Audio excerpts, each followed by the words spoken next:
हाँ जी, नमस्कार। स्वागत है आप सभी का। कैसे हैं आप लोग सभी? चलो भाई, हम एकदम बढ़िया। राधे राधे। ओमकार, अमन, सौरभ, अमिता, त्रिभुवन, उदित, सुरेश, टाइगर और घनश्याम, अमन, पूजा, क्रेजी, सेम, सीमा, अमिता, शिवानी, रश्मि, भारती, चेतन, नीलेश, भगत। चलो, सब एकदम बढ़िया। हम्म। हम एकदम मस्त हैं भाई, एकदम बढ़िया है। आप बताओ क्या हाल है? ठीक है। सियावर रामचंद्र की जय। राधे राधे। राम राम। जय श्री महाकाल। भारत माता की जय। देखिए भाई, आज हम पढ़ने वाले हैं क्षेत्रमिति। अब आपको पता है कि क्षेत्रमिति को इंग्लिश में बोलते हैं मेंसुरेशन। अब मेंसुरेशन दो प्रकार का होता है, दो हिस्सों में बटा है। एक होता है मेंसुरेशन 2D, एक होता है मेंसुरेशन 3D। 2 dimension, 3 dimension. तो अगर हम बात करें वर्ग की, आयत की, वर्ग की, है ना, इसके अलावा त्रिभुज, चतुर्भुज, वृत्त, ये सब 2D कहलाते हैं। अगर गोला, बेलन, शंकु, घन, घना, पिरामिड, प्रिज्म, इन सब की बात करें तो ये 3D कहलाते हैं। तो काफी बड़ा चैप्टर है।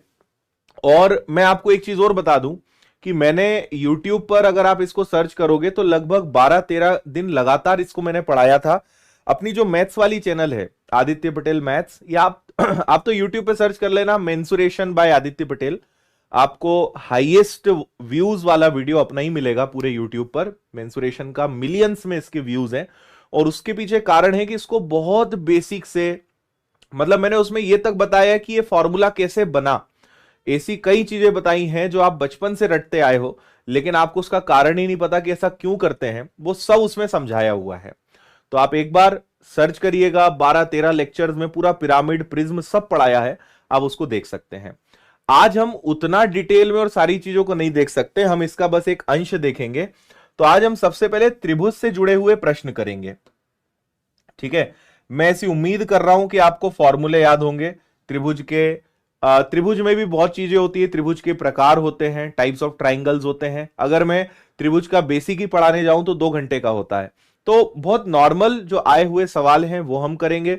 बेसिक सीखेंगे, बेसिक चीजें बताऊंगा भी, लेकिन थोड़ा बहुत तो आपको पता होना चाहिए। जैसे त्रिभुज के क्षेत्रफल की मैं बात करूं, area of triangle, so that is 1/2 base into height, 1/2 आधार गुणा ऊंचाई। अब मुझे यह बताने की जरूरत नहीं होना चाहिए कि अगर आपको मैं कहूं समकोण त्रिभुज, राइट एंगल ट्राइंगल, तो आप बोलो पता ही नहीं हमें तो कि कर्ण सबसे बड़ा होता है, हाइपोथीनियस सबसे बड़ा होता है।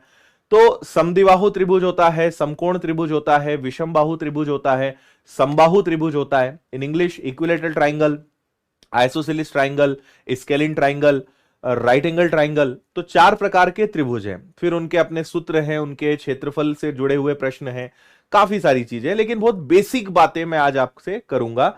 और त्रिभुज पर ही मुझे लगता है कि हमारा लगभग आज का समय निकल जाएगा, और अगर बचा तो हम और भी प्रकार के प्रश्न करेंगे। लेकिन सारे हम जो प्रश्न करने वाले हैं वो हाल ही की परीक्षाओं में आए हुए प्रश्न करेंगे। और ये हमारा अमृत बैच का एक और डेमो सेशन है। डेमो तो क्या है, मैं तो आपको रोज ही पढ़ा रहा हूं। डेमो तो लिखने का है, बाकी पढ़ तो हम अच्छे से रही हैं रोज। लेकिन हाँ, अमृत बैच में आज एडमिशंस क्लोज होने वाले हैं। एडमिशंस मतलब जो ऑफर है वो खत्म होने वाला है। 799 में जो रेलवे का बैच आपको मिल रहा है उसका आज अंतिम दिन है। 4 घंटे आपके पास बचे हैं, आप चाहें तो जुड़ जाइएगा। चलिए, तो शुरुआत करते हैं भाई। कुछ चीजें मैं आपके लिए लेकर आया हूं। अब ये देखिए, त्रिभुज में जो अभी मैंने कहा, विषम बाहु त्रिभुज, समद्विबाहु त्रिभुज, समबाहु त्रिभुज, समकोण त्रिभुज, समकोण समद्विबाहु त्रिभुज, आइसोसेलिस राइट एंगल ट्राइंगल। फिर चतुर्भुज में वर्ग, आयत, सम चतुर्भुज, समांतर चतुर्भुज, समलंब चतुर्भुज, trapezium, parallelogram, rhombus, rectangle, square, ये सारी चीजें होती है ना। तो हम सबसे पहले त्रिभुज से शुरू करेंगे और ट्राइंगल से रिलेटेड क्वेश्चंस करेंगे। समय बचा तो हम चतुर्भुज पे चलेंगे। तो आपके सामने एक चार्ट है फॉर्मूले का, इसको सब लोग अच्छे से देखिए और बताइए कि इसमें से आपको क्या क्या याद है। जैसे हम सबसे पहले यहां पर सारे त्रिभुज के बारे में समझ लें। देखो, वर्ग है। पहले तो आपको दो चीजें पता होनी चाहिए कि क्षेत्रफल और परिमाप का मतलब क्या होता है। देखो, फॉर्मूला याद होने से ज्यादा इंपॉर्टेंट क्या है कि इनका मतलब पता होना, कि क्षेत्रफल मतलब क्या और परिमाप मतलब क्या, एरिया मतलब क्या, पेरीमीटर मतलब क्या। पहले तो ये पता आपको होना चाहिए, तभी कुछ और कर पाओगे।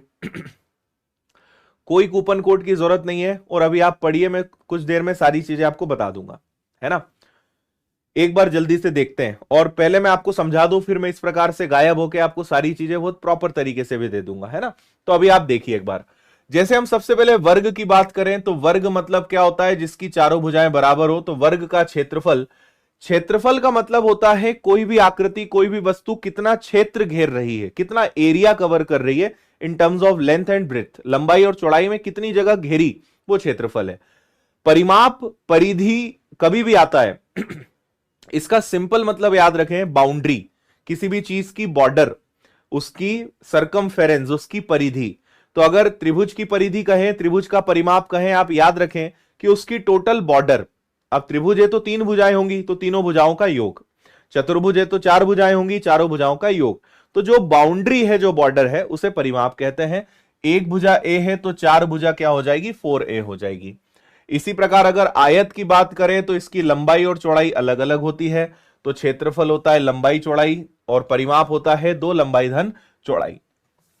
इसके बाद मैं आपको बता दूं कि किसी भी त्रिभुज का अगर आपको क्षेत्रफल निकालना है, किसी भी त्रिभुज की मैं बात कर रहा हूं, है ना, अगर कॉमन हम त्रिभुज के प्रकार पे ना जाए, आपसे अगर कोई बस इतना कहे कि त्रिभुज का क्षेत्रफल बताइए, फाइंड एरिया ऑफ ट्राइंगल, आप बड़ी आसान भाषा में कहेंगे 1/2 बेस इंटू हाइट। सभी त्रिभुज के लिए क्षेत्रफल काम करता है। अगर आपको किसी भी त्रिभुज का आधार पता है और उसकी ऊंचाई पता है तो आप उसका क्षेत्रफल पता लगा सकते हो।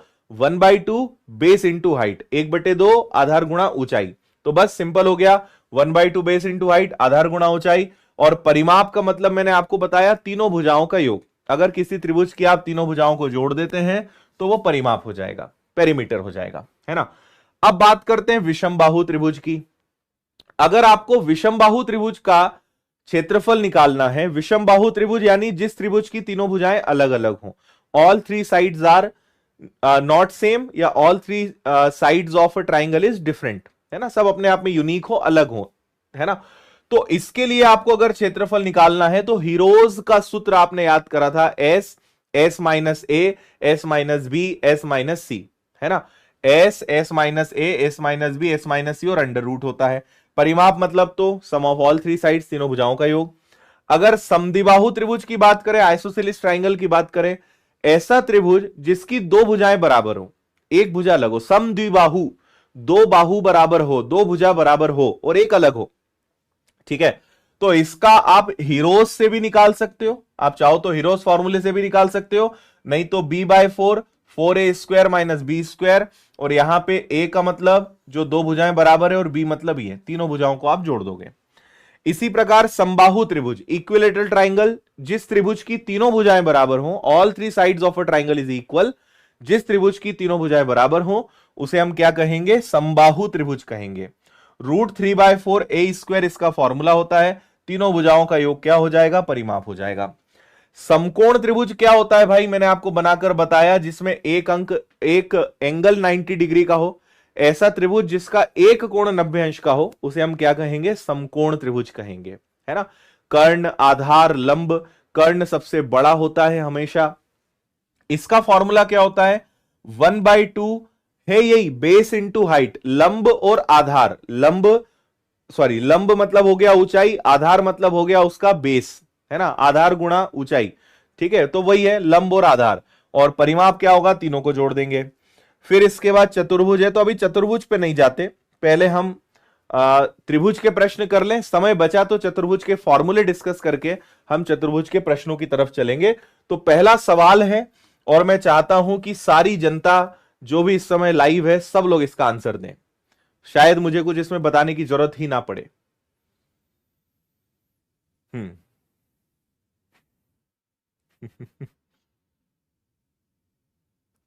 ठीक है,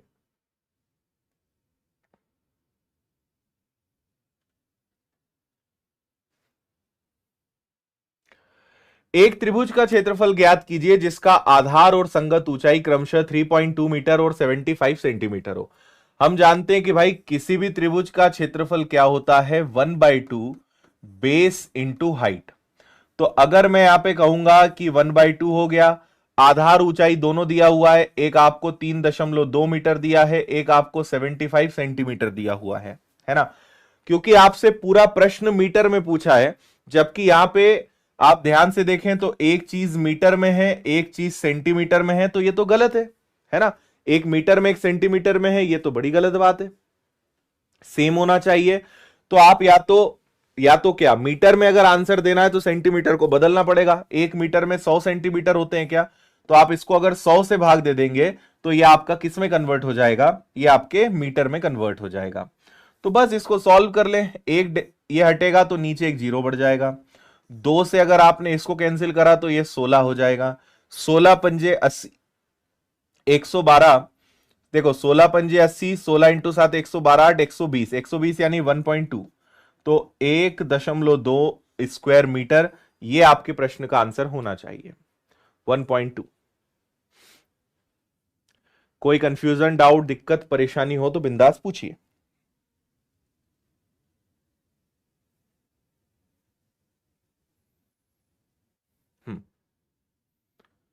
हाँ, बार वाले प्रश्न में पढ़ा दूंगा, है ना, ठीक है।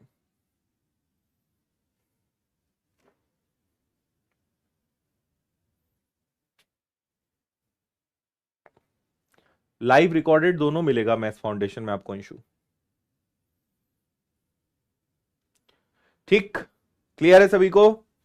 1/2 बेस इंटू हाइट, तो बस मैंने गुणा किया है, ये 1200 आ जाएगा। आप उसमें 1000 का भाग देंगे, 1.2 स्क्वायर। और याद रखिए कि क्षेत्रफल की इकाई हमेशा वर्ग में चलती है, वर्ग मीटर, वर्ग सेंटीमीटर, वर्ग किलोमीटर। क्षेत्रफल हमेशा स्क्वायर में चलता है, आयतन हमेशा क्यूब में चलता है, आयतन वॉल्यूम हमेशा घन में चलता है।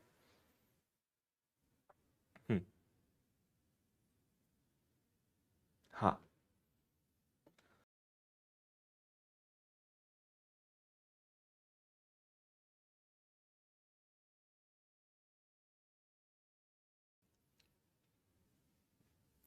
दो त्रिभुज का क्षेत्रफल 5 और 3 के अनुपात में है, उनकी ऊंचाई इस अनुपात में आधार का अनुपात बताइए। देखो दो त्रिभुज हैं भाई, हम जानते हैं कि त्रिभुज का क्षेत्रफल क्या होता है, एरिया ऑफ ट्राइंगल होता है 1/2 बेस इंटू हाइट। अगर दो त्रिभुज हैं तो दोनों क्या होगा, 1/2 बेस इंटू हाइट। अब देखो दोनों के बेस अलग अलग हो सकते हैं, लेकिन 1/2 तो कॉमन होगा, 1/2 तो कॉमन होगा। आपसे कहा है कि उनका क्षेत्रफल दिया हुआ है, उनकी ऊंचाई दी हुई है, उनका आधार पता लगाइए। मुझे आप ये बताओ कि अगर क्षेत्रफल में ऊंचाई यानी हाइट का भाग दे दूं तो क्या मुझे आधार पता चलेगा? अगर क्षेत्रफल में हाइट का भाग दे दूं तो क्या मुझे उनका आधार यानी बेस पता चलेगा? आप कहेंगे हां सर, तो कोई दिक्कत नहीं है भाई। एक त्रिभुज का क्षेत्रफल 5 है तो दूसरे का 3 है, एक की ऊंचाई 5 है तो दूसरे की 7 है। बस इसको सॉल्व कर लो, तो ये कैंसिल हो गया, ये इधर आ गया, तो दोनों के आधार का क्षेत्रफल कितना है? आधार का क्षेत्रफल है 7:3, 7:3। एसएससी सीजीएल का आया हुआ सवाल है ये, एसएससी सीजीएल आया। क्षेत्रफल, इसका क्षेत्रफल 5 है, इसका क्षेत्रफल 3 है, इसकी हाइट 5 है, 7 है। तो जब आप क्षेत्रफल में ऊंचाई का भाग दे दोगे तो क्या बचेगा? आधार। और यही आपसे पूछा है, आधार ही आपसे पूछा है, बस सॉल्व कर लिया, 7 और 3 आंसर आ गया।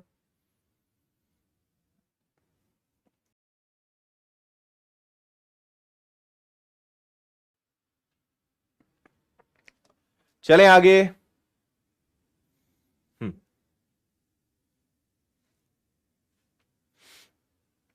अर्जुन एक टॉपिक हो जाने दो, फिर मैं मिलूंगा आपसे बैच में।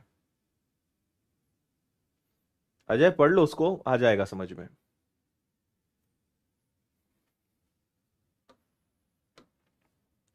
देखो भाई, समबाहु त्रिभुज, इंग्लिश में कहेंगे इसको इक्विलेटरल ट्राइंगल, ऐसा त्रिभुज जिसकी तीनों भुजाएं कैसी होती हो, इसकी तीनों भुजाएं बराबर होती हो। तो समबाहु त्रिभुज का क्षेत्रफल ज्ञात कीजिए जिसकी भुजा 168 सेंटीमीटर है। तो समबाहु त्रिभुज के क्षेत्रफल का सूत्र क्या होता है भाई? √3/4 इंटू ए का स्क्वायर। समबाहु त्रिभुज का क्षेत्रफल निकालना है √3/4 इंटू ए का स्क्वायर यानी भुजा का वर्ग। इसको सॉल्व करना है। ठीक है, तो देखना ये हो गया, ये आ गया आपका √3/4 इंटू ए का स्क्वायर। ए मतलब क्या है? भुजा। भुजा कितनी है? 168, क्योंकि स्क्वायर करना है यानी इसको 2 बार सॉल्व करना है। अगर मैं इसको 4 से कैंसिल करूं तो ये 42 बार कैंसिल होगा। और देखो 8 दूनी 16 का 6, मतलब आपके पास जो भी आंसर आए आखिरी में 6 आएगा। और भला हो प्रश्न बनाने वाले का कि आखिरी में 6 एक ही ऑप्शन में है, तो बी आपका आंसर आ जाएगा और हमें मेहनत भी नहीं करनी पड़ेगी। अगर किसी और ऑप्शन में इकाई अंक 6 होता तो पूरा पूरा गुणा करना पड़ता, पर उसकी आवश्यकता नहीं पड़ी हमें। ठीक, कूपन कोड कोई अप्लाई नहीं करना है प्रियंका जी, उसमें ऑलरेडी डिस्काउंटेड है सब कुछ। ठीक है भाई, 8 दूनी 16 का 6 और 6 वाला एक ही ऑप्शन है, तो आपका काम खत्म हो जाएगा। अगले सवाल पर चलते हैं। लेकिन हाँ, एक छोटी सी चीज मैं आपको बताता हूं। मैंने आपके लिए एक बहुत कमाल की चीज प्लान करी है इस संडे। इस रविवार मैं 8 बजे लाइव आऊंगा। कब आऊंगा? मैं आपको पता ही है, मैं आऊंगा तो 8 बजे ही आऊंगा, है ना। तो इस रविवार रात को 8 बजे यूट्यूब पे मैं लाइव आऊंगा और एक सवाल आपके मन में होगा कि 2024 में कौन कौन सी भर्तियां आने वाली हैं, है ना। बहुत कमाल का सेशन में कर रहा हूं। 2024 में कंफर्म एग्जाम्स, कंफर्म शब्द का प्रयोग कर रहा हूं मैं कि जो भर्तियां आएंगी ही आएंगी, जिनका कैलेंडर जारी हो चुका है और जो आएंगी ही आएंगी, उनकी मैं बात करूंगा। और आपको जान के आश्चर्य होगा कि 2024 में कम से कम ऐसे 12 से 15 एग्जाम्स है जो होना ही होना है। तो उन सब एग्जाम्स को मैं मंथ वाइज आपको बताऊंगा कि कौन से महीने में कौन सी वैकेंसी आ रही है और उसका एग्जाम पैटर्न क्या है। यह सेशन में लेकर आ रहा हूं इस रविवार रात 8 बजे। ठीक है, और आपको अगर मैं तारीख बताऊं तो तारीख यानी आज से 3 दिन बाद 3 मार्च को। कब आने वाला है ये सेशन? 3 मार्च को। तो आप इससे जरूर जुड़िएगा। 3 मार्च रात 8 बजे बहुत काम का सेशन है। आने वाली सभी सरकारी भर्तियां और 10वीं वाले, 12वीं वाले, ग्रेजुएट वाले सबके लिए कौन कौन सी भर्तियां हैं मैं सब बताऊंगा कि किसको कौन भर सकता है, एग्जाम पैटर्न क्या है और पूरे साल भर में कौन सी भर्ती आने वाली है। तो मुझे लगता है कि ये काफी काम का सेशन रहेगा। आपको एक टारगेट दिखेगा कि हमें 2024 में कौन कौन सी परीक्षाओं को टारगेट करना है ना। चलिए, एक अंतिम जानकारी और बता दूं, आज और आखिरी दिन है, फिर कल से आपको ये सब नहीं सुनना है। रेलवे फाउंडेशन बैच का आज आखिरी दिन है।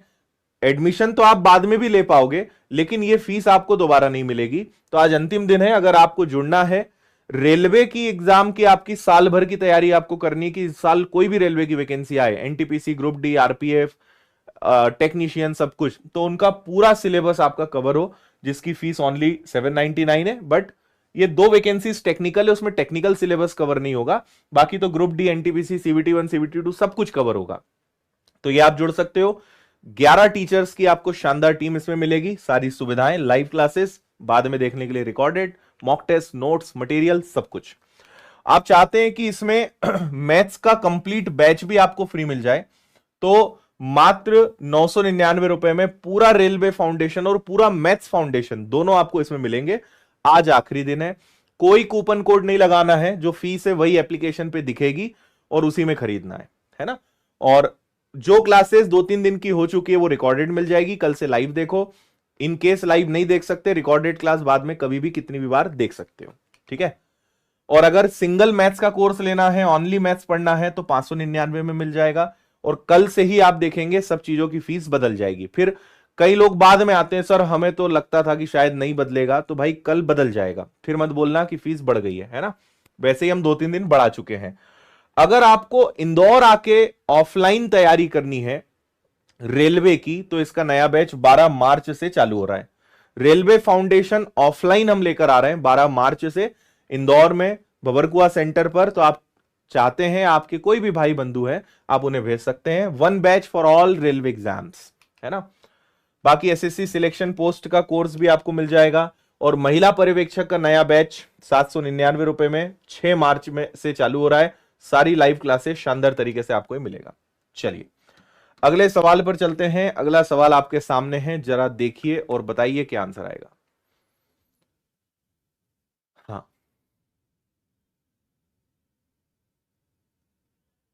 ठीक है।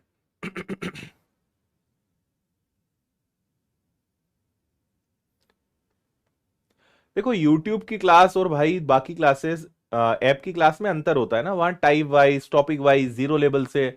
अब पूरे 35 चैप्टर्स हैं, तो YouTube पे आपको पूरे 35 चैप्टर्स तो पढ़ाना ही पॉसिबल नहीं है। एक चैप्टर 10-10 दिन चलता है, यहां एक चैप्टर हम एक ही दिन पढ़ा पा रहे हैं। तो बहुत अंतर है यूट्यूब और एप्लीकेशन में, है ना। प्रॉपर नोट्स मिलते हैं, सारी चीजें सिस्टमेटिक मिलती हैं। एप्लीकेशन पे रेगुलर क्लासेस होती है, यहां कभी काम आ गया तो फिर छुट्टी करनी पड़ जाती है। तो यूट्यूब पे कोर्स नहीं हो सकता, यूट्यूब पे केवल प्रैक्टिस हो सकती है।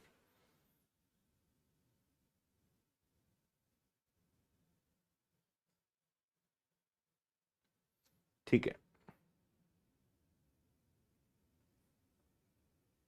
सिलेबस के अकॉर्डिंग जो सब्जेक्ट्स हैं वो आपको मिलेंगे ना, टेक्निकल नहीं कवर होगा इसमें। किसी त्रिभुज में सबसे लंबी भुजा की लंबाई 15 है, दूसरी भुजा की लंबाई 12 है, उसका परिमाप 34 है। देखो, परिमाप का मतलब होता है तीनों भुजाओं का योग, सम ऑफ ऑल साइड्स। अगर एक भुजा 15 है, एक भुजा 12 है, तो बताओ तीसरी भुजा क्या होगी भाई, है ना। परिमाप मतलब तीनों भुजाओं का योग। मैंने पहले ही कहा था कि तीनों भुजाओं का योग कितना है, तो इन्होंने कहा है 34। फिर आपसे क्या कहा, एक भुजा 15 है, एक भुजा 12 है, तो तीसरी भुजा बताइए। तो देखो, 34 में से 15 और 12 यानी 27 गया, तो क्या आपके पास 7 बचा। यानी मुझे तत्काल पता चल गया कि तीसरी भुजा क्या है, तीसरी भुजा 7 है, तीसरी भुजा 7 है ना। अब आगे चलते हैं। अब ये अगर आप इसको ध्यान से देखें तो तीनों भुजाएं अलग अलग हैं।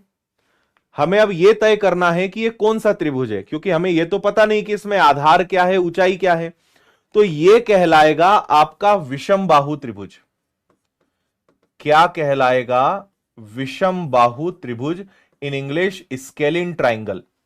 जिस त्रिभुज की तीनों भुजाएं अलग अलग हो उसे विषम बाहु त्रिभुज कहते हैं। और विषम बाहु त्रिभुज के क्षेत्रफल निकालने के लिए हमने एक फॉर्मूला पढ़ा है, S minus A, S minus B, S minus सी।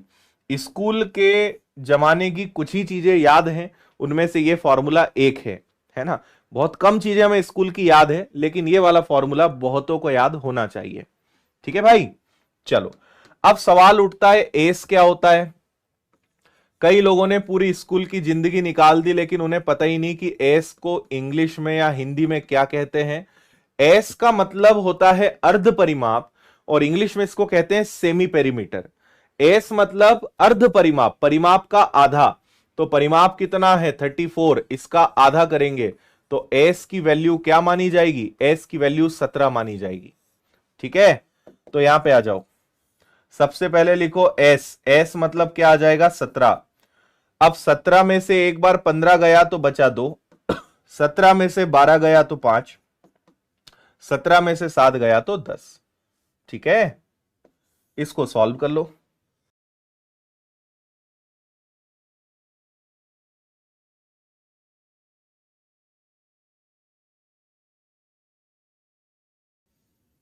आया, ठीक है। चलो, यहां ध्यान से देखिए, 5 का दुगना 10, 10 का 10 में गुणा करोगे तो 100, तो यह आ जाएगा 17 इंटू 100। 100 किसका वर्ग होता है भाई, 10 का, तो यह आ जाएगा आपका 17। तो 10 17 ये हो जाएगा इस त्रिभुज का क्षेत्रफल। जीडी का 2023 का आया हुआ सवाल है ये। ठीक है, हमने क्या करा, 17 में से 15 घटाया, एस माइनस ए, 17 में से 12 गया, 17 में से 7 गया, S minus A, S minus B, S minus C. So the answer is 10 root 17, 10 root 17। कोई कंफ्यूजन?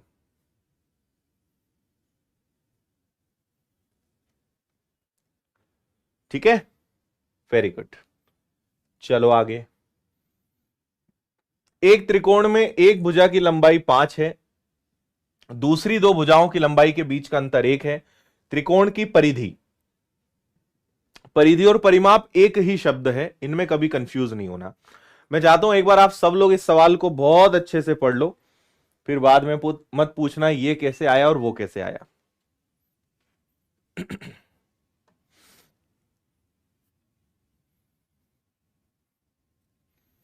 ठीक है।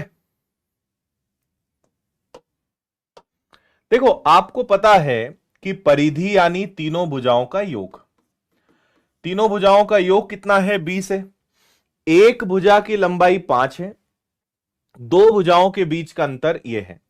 भाई मान लो एक भुजा की लंबाई 5 है, तो अगर 20 में से एक 5 है तो बचा कौन, बी और सी, इनका योग कितना आ जाएगा 15। और बची हुई दोनों भुजाओं का अंतर कितना है, 1 है। मैंने कुछ भी नहीं किया है, जो प्रश्न में बोला है वही किया है। दो भुजाओं का अंतर 1 है और उनका योग 15 है ना। और आपसे पूछा गया है कि बताइए उनका क्षेत्रफल क्या होगा। क्लियर है। चलो देखो त्रिभुज का पहले तो भुजाएं पता करें। एक भुजा तो 5 है, अगर एक भुजा 5 है तो आप यूं ही मुझे सोचकर बता दो ऐसी कौन सी दो संख्याएं होंगी जिनमें अंतर 1 का हो, जोड़ने पे 15 आ जाए। तो आप तत्काल कहेंगे सर एक 7 ले लो, एक 8 ले लो। 8 और 7 15, किसी को भी कुछ भी मान लो, फर्क नहीं पड़ेगा।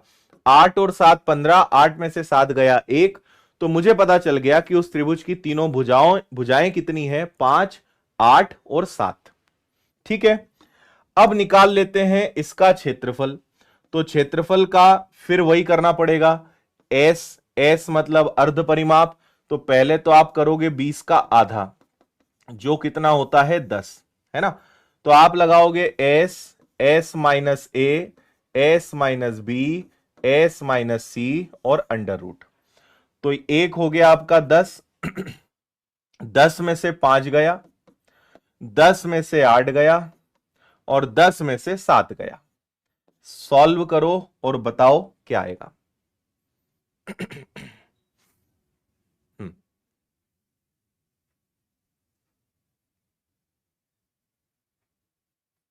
ठीक है,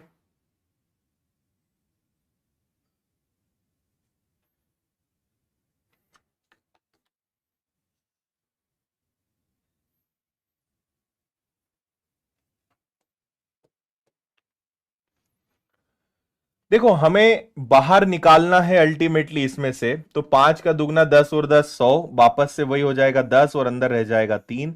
तो 10√3 will be the area of triangle.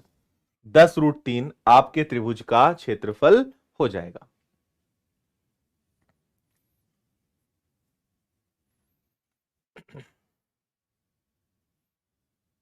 ठीक है, डन। आगे चलते हैं।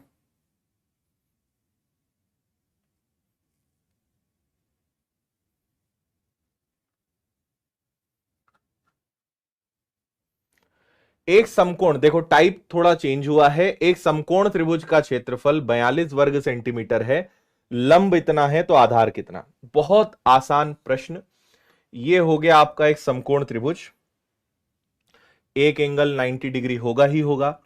इसका फॉर्मूला होता है 1/2 बेस इंटू हाइट, आधार गुणा ऊंचाई। आपको दिया है कि क्षेत्रफल कितना है, 42 है। आधार कितना है भैया, आधार आपको नहीं पता। ऊंचाई कितनी है, यानी लंब क्या है, लंब 10 है ना। लंब कितना है, 10 है। तो बस सॉल्व कर लो। 2 से कैंसिल हो जाएगा 5 बार, 5 से कैंसिल हो जाएगा 42 दूनी 84, यानी 8.4 बार। 8.4, 8.4 आपका आंसर है। क्लियर। ठीक है, सिंपल फॉर्मूले का यूज करना था।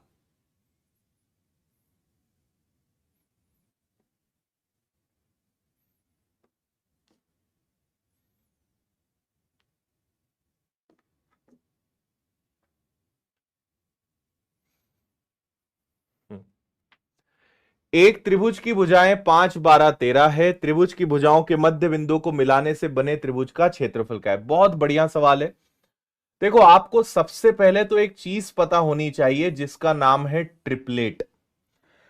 ट्रिपलेट क्या होता है, ट्रिपलेट होता है सेट ऑफ नंबर्स जो पाइथागोरस प्रमेय को सिद्ध करे। जैसे मैंने यहां पे कहा 5 12 और 13, ये एक ट्रिपलेट है। कर्ण हमेशा बड़ा होगा, तो 5 का वर्ग प्लस 12 का वर्ग बराबर होगा 13 के वर्ग के। 5 का वर्ग हो गया 25, 12 का वर्ग हो गया 144, 13 का वर्ग हो गया 169। इनको जोड़ोगे तो भी 169, इनको जोड़ोगे तो भी 169। तो ऐसे सेट ऑफ नंबर्स, ऐसे 3 नंबर्स जो पाइथागोरस प्रमेय को संतुष्ट करे, उसे क्या कहते हैं? उसे ट्रिपलेट कहते हैं, है ना भाई।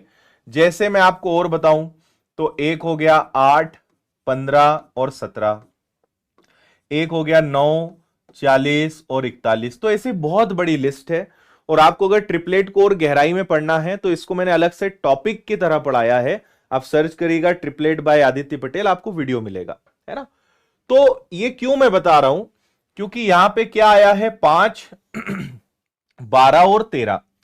5, 12, 13 अगर इन तीनों भुजाओं से आप कोई त्रिभुज बनाएंगे तो वो निश्चित रूप से क्या बनेगा? समकोण त्रिभुज बनेगा। और सबसे बड़ी भुजा ही हो गई। अब 5 और 12 कोई भी हो, 90 अंश के सामने 13 ही आएगा। कर्ण हमेशा सबसे बड़ा होता है, यह याद रखना। तो आपसे कहा है त्रिभुज की भुजाओं के मध्य बिंदुओं को मिलाने से बने त्रिभुज का क्षेत्रफल क्या होगा? ठीक है, त्रिभुज की तीनों भुजाओं के अगर मध्य बिंदु को मिलाएंगे तो वो कौन सा त्रिभुज, उसका क्षेत्रफल क्या बनेगा, यह आपसे पूछा गया है। हालांकि यहां पे हमें इतनी भी रिसर्च करने की जरूरत नहीं थी, बट स्टिल मैं आपको बता देता हूं। भाई एक ये भुजा हो गई, एक ये भुजा हो गई, एक ये भुजा हो गई। जब आप इन तीनों को मिलाएंगे, त्रिभुज की तीनों मध्य बिंदुओं को मिलाने पर त्रिभुज 4 बराबर हिस्सों में बंटता है। कोई भी त्रिभुज है ना, अगर आपने उसकी तीनों मध्य बिंदुओं को मिलाया तो त्रिभुज 4 बराबर भागों में बंटता है। तो अगर पहले हम देखें कि पूरे त्रिभुज का क्षेत्रफल क्या था, तो 1/2 base into height, 1/2 base into, किसी को बेस किसी को भी हाइट मान लो, 12 पंजे 60, 60 का आधा कितना आ गया? 30। इस पूरे त्रिभुज का क्षेत्रफल कितना है? पूरे त्रिभुज का क्षेत्रफल 30 है। लेकिन मुझे क्या कहा है कि मध्य बिंदु को मिलाने से बना त्रिभुज क्या होगा? तो त्रिभुज 4 बराबर भागों में बटेगा। त्रिभुज 4 भागों में बटेगा तो मैं इसमें 4 का भाग दे दूंगा। तो अगर पूरे त्रिभुज का क्षेत्रफल 30 है तो प्रत्येक जो 4 छोटे छोटे त्रिभुज बनेंगे, 4 टुकड़े होंगे, उनका क्षेत्रफल क्या होगा? 7.5, 7.5, 7.5।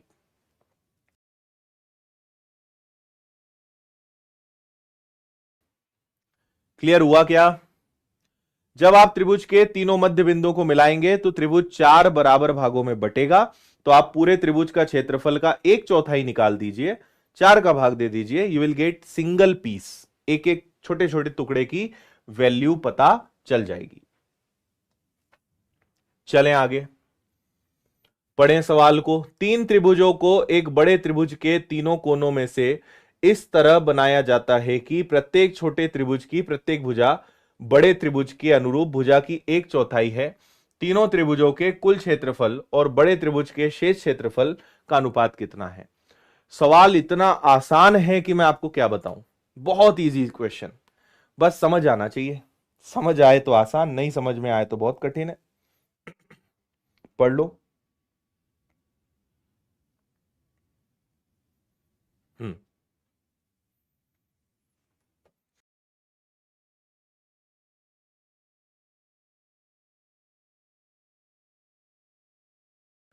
आपको समरूपता का कोई नियम याद है? सिमिलैरिटी, समरूपता, है ना।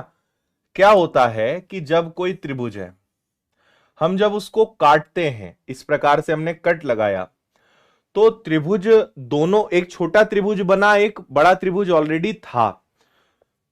ये दोनों त्रिभुज एक दूसरे के समरूप माने जाएंगे, दोनों ट्राइंगल्स एक दूसरे के सिमिलर माने जाएंगे, है ना। उसको हम प्रूव भी करते हैं ज्योमेट्री में कि ये सिमिलर क्यों होते हैं, समरूप क्यों होते हैं। So both small triangle and big one triangle, दोनों त्रिभुज एक दूसरे के क्या होंगे? समरूप होंगे, है ना। और जब दो त्रिभुज समरूप होते हैं तो उनके क्षेत्रफल का अनुपात निकालने के लिए क्या करते हैं? भुजा का वर्ग करते हैं। अगर भुजा का वर्ग कर दोगे तो क्षेत्रफल का अनुपात आ जाएगा। मैं आपको बहुत आसान भाषा में सारी बात समझाता हूं। इन्होंने ये कहा है कि आप त्रिभुज में 3 कट्स लगाइए। इस प्रकार से त्रिभुज में 3 कट्स लगाइए, लेकिन याद रहे कि आप जो इस प्रकार से कट लगाएंगे ये 1 और 4 के अनुपात में बंटना चाहिए। 1 और 4 के अनुपात में बंटना चाहिए मतलब कि अगर मान लो पूरी भुजा की लंबाई 4 है, assuming that length of triangle is 4, पूरी भुजा की लंबाई 4 है, तो ये कट इसे एक हिस्से में बांटना चाहिए। अगर पूरी भुजा 4 है तो यहां से यहां तक की लंबाई कितनी होनी चाहिए? 1। तो सारे कट से इसे लगाओ कि 1/4 हिस्सा कटना चाहिए, यही बोला गया है। पढ़ो ध्यान से। 3 त्रिभुजों के एक बड़े त्रिभुज के तीनों कोनों में इस तरह बनाया गया कि प्रत्येक छोटे त्रिभुज की प्रत्येक भुजा बड़े त्रिभुज की 1/4 है। ठीक है, अगर ये 1 है तो बचा हिस्सा 3 है, अगर ये 1 है तो बचा हिस्सा 3 है, अगर ये 1 है तो इधर बचा हिस्सा 3 है। तो आप ऐसे समझें कि एक त्रिभुज ये बना, 1 2 3, ये 3 त्रिभुज निकले और एक बड़ा वाला त्रिभुज तो आपके पास था ही, है ना। अगर इसकी भुजा 4 है, अगर इसकी बड़े वाले त्रिभुज की भुजा 4 है तो छोटे वाले त्रिभुज की भुजा क्या होगी? 1 होगी। अगर ये 1 है तो ये क्या होगी? 4 होगी। और अगर मैं इसका वर्ग कर दूं तो मुझे इनके क्षेत्रफल का अनुपात पता चल जाएगा। बहुत आसान है, बस आंसर आने ही वाला है, लॉजिक समझना। ठीक है, अगर मैं इनका वर्ग कर दूं तो मुझे क्षेत्रफल मिल जाएगा। तो अगर एक त्रिभुज का, छोटे त्रिभुज का क्षेत्रफल 1 है, जबकि पूरे बड़े त्रिभुज का क्षेत्रफल क्या है? 16 है। अब समझना, इन्होंने क्या बोला है? 3 छोटे त्रिभुज और बड़े त्रिभुज का शेष हिस्सा। एक छोटा त्रिभुज अगर 1 है तो तीनों त्रिभुज कितने होंगे? तीनों त्रिभुज 3 होंगे। पूरा बड़ा त्रिभुज 16 है, 16 में से 3 गया तो शेष कितना बचेगा? शेष बचेगा 13। तो आपका आंसर आएगा कि 3 छोटे छोटे त्रिभुज अगर 3 है तो 16 में से 3 गया, बचा हिस्सा 13 होगा। तो सब 3 13 हो गया। क्या हो गया? 3 13 हो गया।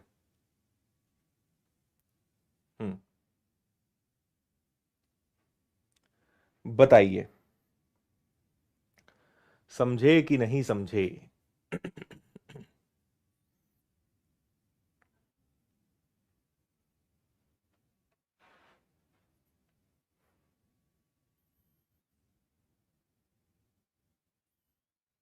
ठीक है ज्योति जी, मिल जाएगी आपको किताब, है ना, डोंट वरी।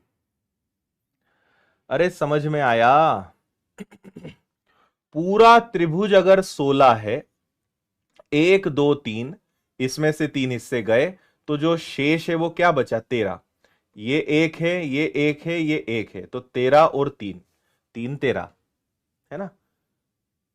अपनी आम भाषा में बोलते हैं ना, 3 13 हो गया। आप में से अधिकतर लोग 3 16 लगा रहे होंगे, है ना। यही खेल होता है पढ़ने का, पढ़ोगे नहीं तो ऐसे ही निपटोगे। एक समद्विबाहु समकोण त्रिभुज, देखो क्या होता है। समद्विबाहु समकोण त्रिभुज क्या होता है, हम आपको यह बताते हैं। ठीक है, समद्विबाहु समकोण त्रिभुज का मतलब होता है ऐसा त्रिभुज, समकोण त्रिभुज तो हो लेकिन उसका लंब और आधार बराबर हो। कर्ण तो किसी से बराबर हो ही नहीं सकता, कर्ण हमेशा अलग ही रहेगा। ऐसा त्रिभुज, आइसोसेलेस राइट एंगल ट्राइंगल, समद्विबाहु समकोण त्रिभुज, ऐसा त्रिभुज जिसका लंब और आधार दोनों बराबर हो, बेस और परपेंडिकुलर इक्वल हो, लेकिन कर्ण कभी बराबर हो ही नहीं सकता। तीनों भुजाएं समकोण त्रिभुज में बराबर हो नहीं सकती, तीनों बराबर हो गई तो वो समबाहु त्रिभुज बनेगा, तो समकोण त्रिभुज में वो पॉसिबिलिटी है नहीं। आया इतना समझ में? ठीक है, तो अब मेरी बात समझना। आपसे कहा है कि कर्ण 8 है। कर्ण क्या है भैया? 8 है। इनको कुछ भी नाम दे दो, इसको x नाम दे दो तो ये भी क्या होगा? x होगा। पाइथागोरस प्रमेय क्या बोलती है? कर्ण का वर्ग, सॉरी, लंब का वर्ग धन आधार का वर्ग बराबर कर्ण का वर्ग। एक्स एक्स स्क्वायर क्या हो गया? 2x स्क्वायर हो गया। 8 का वर्ग क्या हो गया? 64। x का वर्ग हो गया आपका 32, 64 का आधा 32, 32 अपने आप में क्या है, 32 अपने आप में है 16 दूनी 32। यहां से अगर आपके पास वर्ग घटा तो वर्गमूल लगेगा, तो 16 का 4 बाहर निकल जाएगा, 2 अंदर रह जाएगा, यानी हर भुजा कितने की हो जाएगी, हर भुजा 4√2 हो जाएगी। ठीक है, इसका लंब और आधार दोनों कितना हो जाएगा, 4√2। तो इसका क्षेत्रफल पता लगाओ, तो ये आ जाएगा 1/2 बेस इंटू हाइट, बेस और हाइट दोनों सेम है, तो आप यहां क्या करेंगे 4√2 और 4√2। ठीक है भाई, सॉल्व कर लो। 4 और 4 कितना हो जाएगा 16, √2 हो जाएंगे 2 और नीचे भी 2, 2 से 2 गया, तो एरिया ऑफ ट्राइंगल त्रिभुज का क्षेत्रफल अंततः क्या बचेगा 16। एनटीपीसी स्टेज 1 यानी सीबीटी 1 का आया हुआ प्रश्न आपके सामने था।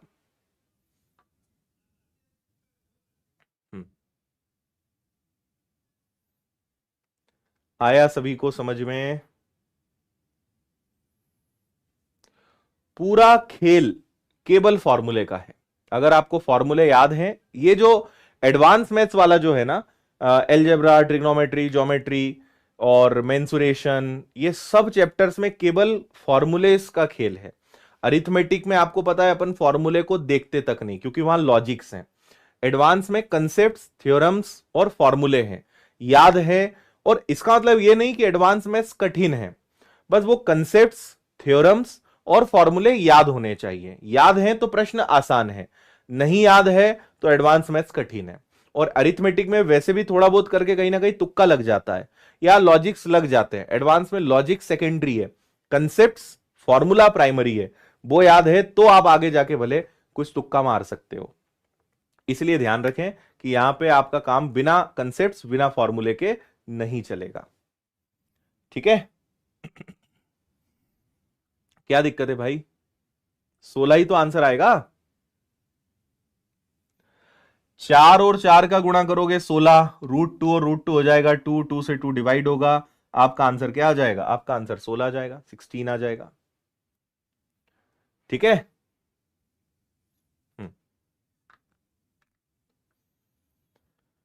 अच्छा अंशुल, मैथ्स रीजनिंग की दोनों की किताब मिल गई आपको?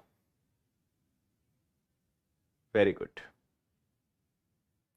चलिए, आज मैं आपको थोड़ा सा जल्दी छोड़ दूंगा। कुछ मुझे वैसे तो काम 8 बजे ही था, पर मैंने सोचा कि आपको थोड़ा सा पढ़ा के और मैं जल्दी निकल जाऊंगा, तो मैं अब आपसे विदा लूंगा, है ना।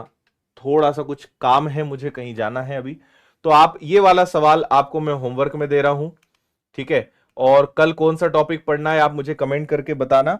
मैं इसकी पीडीएफ आपको अभी टेलीग्राम पे शेयर कर रहा हूं, टेलीग्राम से डाउनलोड कर लेना। और आज अंतिम दिन है, अगर आपको रेलवे की तैयारी करनी है, बहुत कम फीस का आखिरी मौका है, सब कुछ आपको मैं बता ही चुका हूं। साथ में अगर आपको मेरा मैथ्स का भी कोर्स चाहिए तो 999 मिल जाएगा। केवल मैथ्स का कोर्स चाहिए 599 में। और संडे आपके लिए मैंने एक सेशन रखा है, ये जरूर अटेंड करना। 2024 में आने वाली सारी भर्तियां प्रॉपर जो होंगी ही होंगी, आएंगी ही, उनके बारे में हम चर्चा करेंगे। तो संडे 3 मार्च रात 8 बजे लाइव आऊंगा मैं, आप इस सेशन को अटेंड करना। और रेलवे की तैयारी अगर आपको ऑफलाइन करनी है इंदौर आके, तो आप विनर्स से जुड़ सकते हैं, ठीक है। और महिला पर्यवेक्षक का भी नया बैच है, 6 मार्च से ये चालू हो रहा है। आपको एक चीज जल्दी से बता देता हूं, कोर्स कैसे खरीदना है। विनर्स इंस्टीट्यूट ऐप पर आप गए और यहां जाने के बाद आप जाएंगे पेड कोर्स में। फिर आपको रेलवे का लेना है, एसएससी का लेना है, फाउंडेशन लेना है, जो भी लेना है ना, व्यापम का लेना है। और यहां ज्वाइन कोर्स पे क्लिक करके ज्वाइन बटन पे क्लिक करेंगे, व्हाट्सएप और एसएमएस पर एक लिंक आएगी, उस पर पेमेंट करेंगे, आपका कोर्स एक्टिवेट होगा। किसी भी माध्यम से आप पेमेंट कर सकते हो, किसी और से भी करवा सकते हो।